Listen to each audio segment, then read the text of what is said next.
네. 이번에는 이제 6주차 2교시, 2교시 수업을 계속 하겠습니다.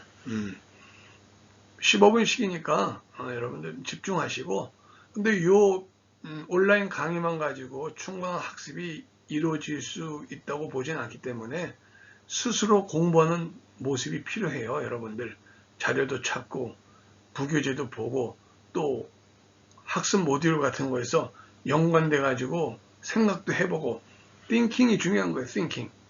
띵킹을 3번 해야 돼. 생각하고 생각하고 생각하자. 학습의 러닝, 그게 러닝이에요. 자, 이번에는 지적장애의 위험 요인, 그냥 요인이 아니고 위험 요인이 무엇이냐. 거기 이제 보게 되면은요, 화면에 출생 전이 있죠? 출생 전. 그리고 출생 시, 출생 후 이렇게 나눠져 있어요. 출생 전에는 생의학적으로 봤을 때 염색체 이상이 있다. 그럼 지적장애 위험 요인이 있다고 합니다. 또 단일 유전자 장애가 있고 또 증후군이 있다든지 또 대사 장애, 뇌 발생 장애, 또 산모 질병, 부모 연령, 너무 고령으로 되면 또 이것도 문제가 있다고 하니까 또 조기 출산, 조산, 또 아니 조기 출산은 조산은 이 출생 전이 아니고 출생 시 문제에 해당이 되는 거고 거기 7번째까지 부모 연령 염색체 이상에서부터 부모 연령이 생의학적인 위험 요인이고 또 이쪽으로 와서 사회적으로는 출생 전에는 빈곤, 또 산모가 빈곤하니까 산모에 충분한 영양 공급에 영양 실조, 또 세 번째 가정 폭력, 또 네 번째 산전 관리 부족. 그러니까 충분히 출산 임신을 해서 출산할 때까지 계속 산부인과 진료를 양질의 의료 서비스를 받아야 되는데 그것이 부족할 경우에 이런 문제에 노출된다는 겁니다. 자, 행동적인 면에서 봤을 때 출생 전에는 부모가 약물을 복용한다. 또 부모가 음주를 한다. 부모의 흡연, 부모의 미성숙, 이 부모의 미성숙도 지적장애 위험 요인으로 상당히 위험하다 하는 겁니다. 특히 교육적으로 봤을 때 출생 전은 어떻게 돼요? 인지적 장애를 보이는 부모, 또 부모에 대한 지원이 결여가 되면 교육을 시켜줘야 돼요. 국가가, 지자체가. 또 부모가 될 준비가 부족하죠. 여러 가지 문제가 많잖아요. 자, 출생할 때 조산을 했다 하면은 생리학적으로 또 문제가 있고 출생 시 손상을 입게 되고 신생아가 질환이 노출되면 생의학적으로 문제가 있습니다. 사회적으로 산전 관리 부족, 요거는 우리가 충분히 사회 공동체 사회에서 서로 도와가고 이해와 관심의 폭을 깊이하면은 극복해 나갈 수 있는 사항이에요. 행동적 상황에서 부모의 양육 거부, 부모의 아동 유기, 아동 유기 얼마나 무섭습니까? 우리가 유기하면은 뭐가 생각이 나요? 집에서 열심히 애지중지하고 키우던 애완견, 반려견이 세월이 흘러서 병들고 노후에 돼가지고 버린단 말이에요. 다 그런 게 아니고 그런 사람도 있어요. 개 중에는. 유기죠. 자식도 버려요.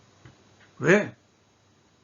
부모가 출산한 부모가 여건이 안 돼. 연령적으로도 안 돼. 사회적으로도 미성숙이야. 경제적으로도 안 돼. 이런 일이 벌어진다는 얘기입니다. 또 교육적으로 봤을 때 그 출생 시 퇴원 시의 중재 서비스를 위한 의료적 의뢰가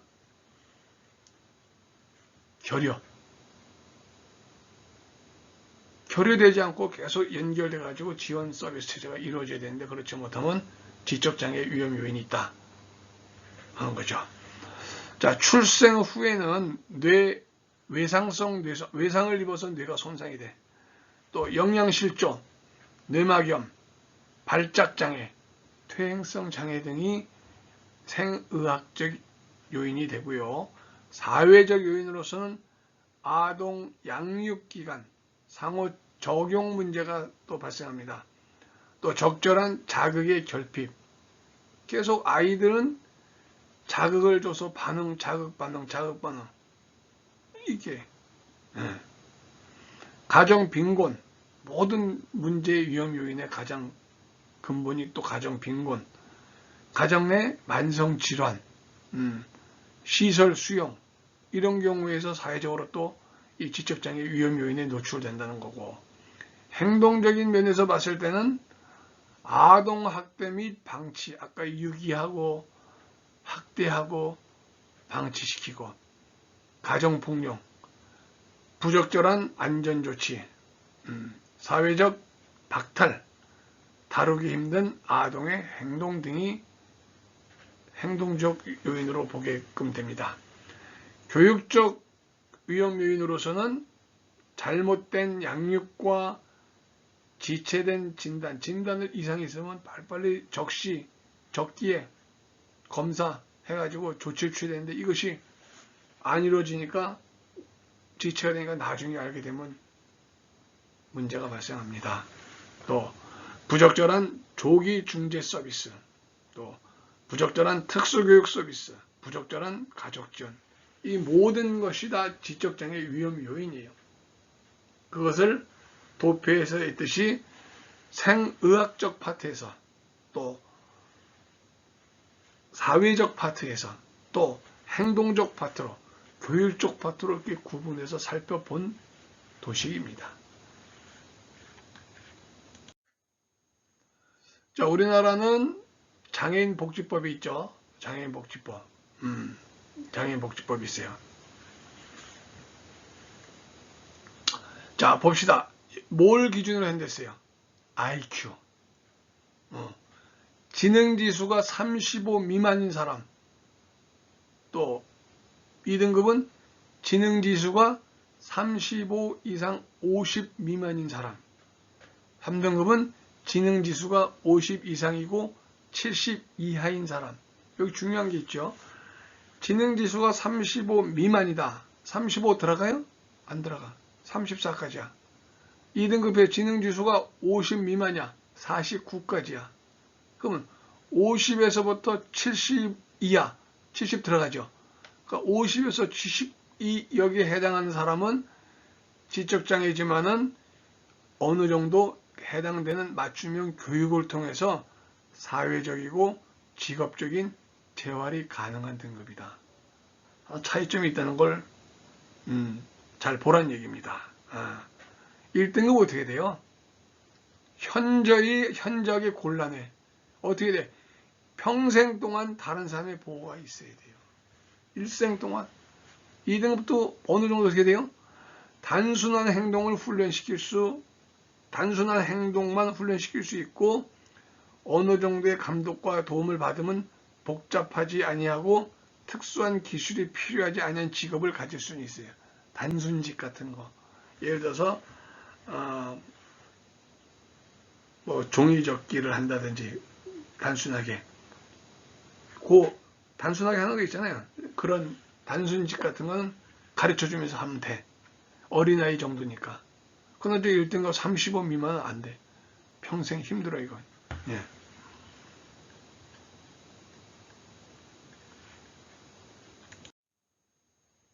지적장애의 특성은 뭐예요? 심리적, 우리가 또 행동적으로 특성을 구분하는데 지적장애의 심리적인 특성은 동기 유발이 안 돼. 모티베이션이 유발이 안 된다는 얘기예요. 그리고 이 심리적으로 의존적인 경향이 강해. 왜? 내가 스스로 못하고 할 수 없다는 걸 알잖아요, 본인도. 그러니까 어떻게 의존성이 강할 수밖에 없는, 도와줘야 돼. 좀만 이렇게 하다 넘어지면 부모 쳐다봐야 돼. 정상인 아이들은 툭툭 털고 못 일어나. 하고 울고 있어요. 부모가 도와줘서 일으킬 때까지. 또 자아가 긍정적인 자아보다는 부정적인 자아 개념이 강해질 수밖에 없습니다. 그러니까 이것이 파지티브가 아니고 네거티브 자아 개념이 강하다. 이게 심리적인 특성이에요. 자, 행동적인 특성으로 지적장애인은 말과 언어가 어떻게 돼요? 능수능란해요? 지체되잖아요. 그리고 주의 집중력, attention, 그게 어떻게 돼? deficit, 부족해. 또 단기 기억력도 부족해. 또 적응 능력에 한계가 있어. 이렇게 지적장애인의 특성으로 봤을 때 심리적인 특성과 행동적인 특성의 차이점 잘 구분해 주시고 이해를 해보세요. 이 네모 하단에 있는 부분 박스 잘 보세요. 지적장애는 기능성의 어떠한 방식으로 결함이 있는 하나의 상태, 스테이트. 그렇지, 이것이 트레이시 아니야.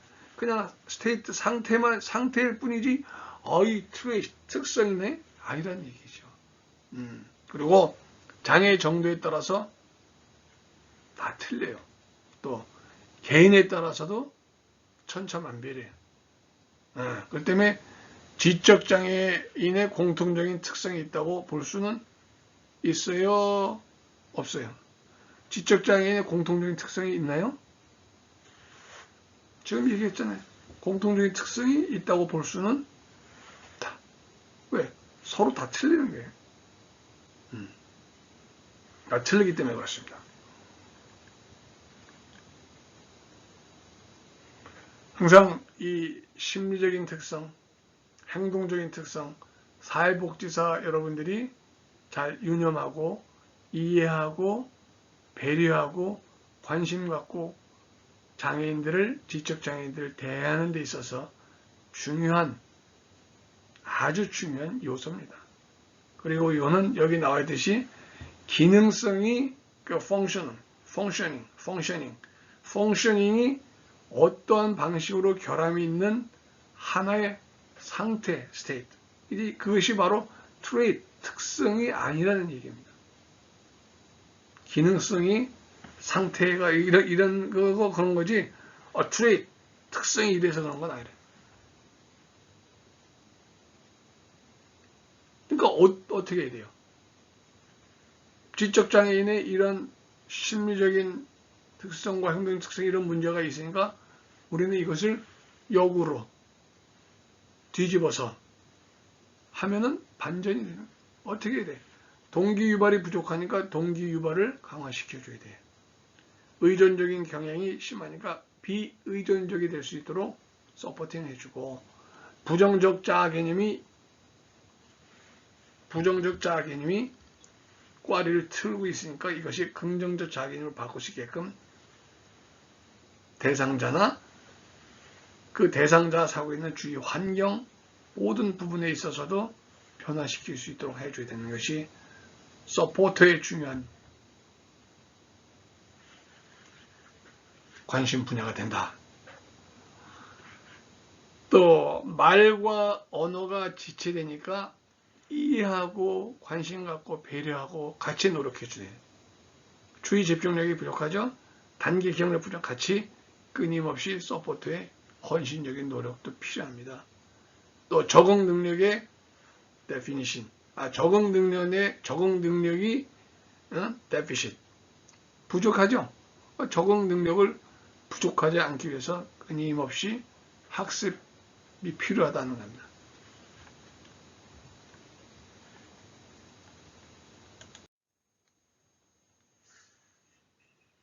자, 이번에 자폐성, 아까 우리가 지적장애까지 봤어요. 지적장애까지 봤는데 자폐성 장애 진단의 역사 봅시다. 70년대까지는 이 자폐성 장애를 뭐라고 그랬냐면 정신병적 장애, 정신병이야 이렇게 본 거예요. 80년대 DSM 3판이죠. 요거는 정신장애가 아니라 정신지체, 발달지체 등과 유사한 장애로 인식하기 시작한 게 80년대에 들어왔어요. DSM은 뭐예요? DSM은 뭐냐면 미국 정신의학협회에서 발행하는 정신의학 지침서가 있는데 이것이 1952년도에 1판이 출간이 됐습니다. 이게 계속 출간이 되는 거예요. 그 DSM. 그래서 DSM 3판에는 발달장애로 봤고 DSM 그 다음에 4판에서는 뭐라 그랬어요? 달리 분류되지 않는 전반적 발달장애, 또 소화기 붕괴성 장애, 아스퍼거 신드롬. 아까 1번 같은 경우에 아스퍼거 신드롬 뭐라 그랬어요? 전 시간에 학습, 사회 둘 다 문제에 좀 노출돼 있죠? 아스퍼거 신드롬. 또 이렇게 레트 증후군 등도 포함되어 있는 겁니다. 예. 자, 전반적인 발달 장애라는 범주의 적절성에 우리는 쿠이천 마크를 달고 싶어요. 왜? 야, 중도, 최정도의 정신지체인들이 오히려 전반적인 발달 장애가 아닐까? 그럼에도 불구하고 어떻게 전반적이라는 용어를 쓸 수 있을까? 또 하위 범주인 달리 분리되지 않는 전반적 발달 장애라는 용어와 하나의 혼란을 야기시키지 않을까 하는데 우리는 생각의 깊이를 더해봐야 된다 하는 겁니다. 또 DSM 5편 2013년도 자폐성 장애, 자폐 스펙트럼 장애로 변경이 됩니다.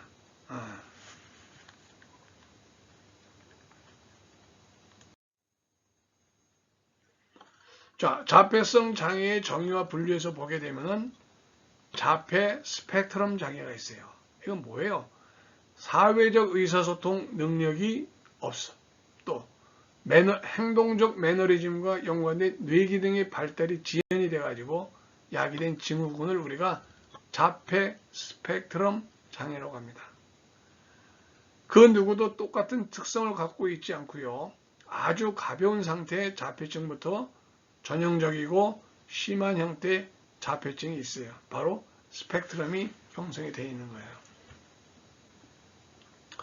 DSM 4판에서 보게 되면은 정신장애 진단 및 통계 편람 제4판이죠.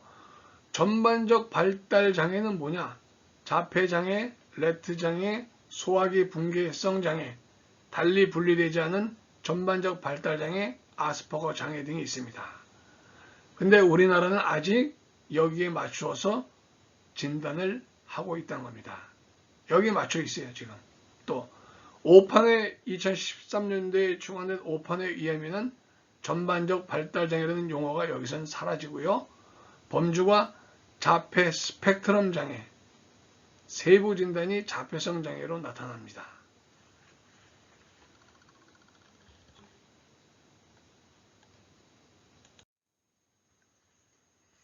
자폐성 장애의 원인은 뭐 있어요? 특별하게 있어요? 아까 우리가 지적장애 그 리스크 팩터스, 그 위험 요소를 봤었죠. 출생 전에, 출생 시, 출생 후 이렇게 나눠가지고 또 쭉 봤잖아요. 생의학적으로 어떠냐. 또 생의학적에서부터 교육적 상태까지 사회적인 사회성까지 행동적까지 다 봤어요. 지적장애. 근데 자폐성 장애의 원인을 살펴볼 때 뭐라고 나왔어요? 불명확하다. 심리적 원인보다는 생물학적 원인일 가능성이 높다. 심리적보다는 생물학적 원인일 가능성. 그 외에 의심되는 기질적인 요인들이 있으나 의견 일치를 보지 못하고 있어요. 지금 아직 논란이 계속 되고 있는 거예요. 정의가 딱 원인이 이게 바로 이래서 자폐성 장애 원인이 이렇게 된 거예요. 결론을 못 내려요. 그러면 결국에 이것도 복합성이죠. 얼마나 복잡하다냐 원인이 생각할 수 있는 거죠. 자폐성 장애의 인구 통계학적 특성을 보면은 발생률은 1만 명당 2명에서 5명이 발생을 한다고 합니다. DSM-4판에서 최근 연구일수록 이것이 발생률이 높아지고 있다는 사실을 우리는 간과해서는 안 되고요. 성별에 따르는 출현율을 보게 되면 남아의 유병률이 높고 남아 3명에서 4명당 여아는 1명꼴이에요. 여아의 경우 자폐 정도가 더 심각한데 그러네. 자, 많은 경우 자폐성 장애는 지적 장애와 동반한다. 40에서 60%는 지능지수 50 이하돼. 또 20에서 30%는 지능지수가 70% 이상이래. 자, 유전적인 경향에서 다른 장애에 비해서 유전적인 경향이 매우 높은 장애가 바로 자폐성 장애라고 합니다.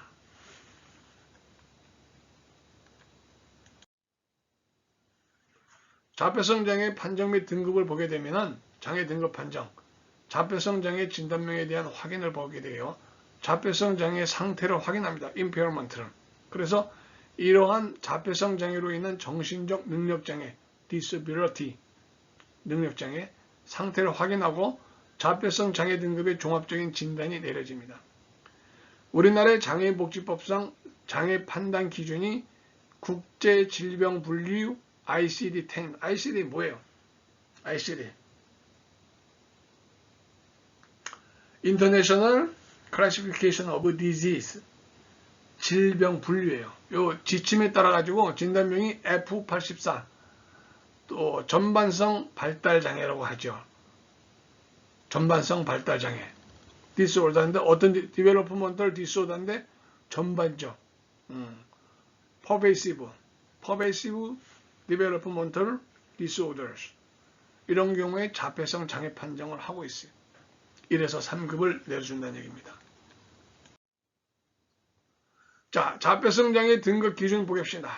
우리가 ICD-10의 진단 기준에 따라서 지능지수가 70 이하인 경우에는 1등급, 또 ICD-10의 진단 기준에 따라서 지능지수가 70 이하이며 기능 및 능력장애로 주위에 많은 도움이 없으면 일상생활을 해나가기, 주위에 많은 도움이 없으면 못 살아가. 2등급 줍니다. 아까 1등급은 뭐예요? 미안합니다. 주위에 전적인 도움이 있어야 돼. 1등급. 자, 3등급은 지능지수가 70일 이상이야. 간헐적으로 도움이 필요한 거야. 이런 경우. 이렇게 해서 등급 기준을 만들어주고 있는 겁니다.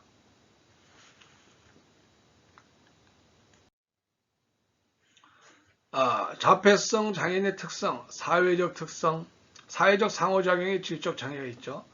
언어와 의사소통의 특성은 언어와 대화의 장애가 있고, 행동적 특성은 비정상적인 행동 패턴.